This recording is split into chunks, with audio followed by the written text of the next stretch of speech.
One area that we seem to spend a great deal of time on is not just what I would consider pure copyright law, but artist rights issues, both statutory, the Visual Artists' Rights Act, and also, it's a little hard to explain, but what artists sort of come to expect, and again, the personal dealings with these people. We had a situation where we had owned for 40 years a work, sort of pop artwork by a French artist, and we were going to reproduce it in the book a few years ago, so one of the curators wrote to ask for permission. Usually we try to get licenses from the artists when we acquire their work, so we can just know that we have permission to reproduce them. We didn't have one from this artist, so we asked her for permission, and she said, well, I'd be happy to let you do it, but it's not my work. It's a fake. No, it's not. We bought it from you, remember?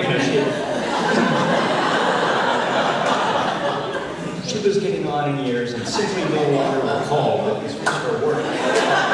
One topic that I wanted to talk a bit about really was acquiring art, because that really is what it's all about. It's the mission of the museum is to collect and present and educate people about modern art.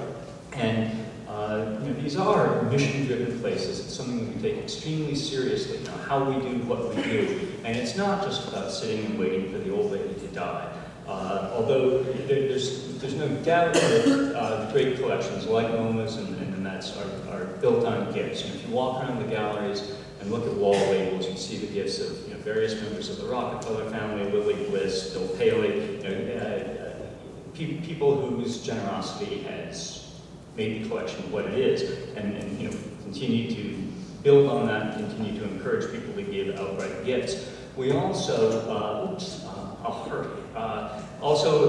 encourage what are known as fractional and promise gifts, where people own something and they agree to give a portion of their ownership interest. So I own this Matisse, and I will give you, say, 50% of my ownership interest in it, and then the museum and the donor share it for some period of years before it comes ultimately to the museum. And that is a pretty effective way we found of encouraging people to give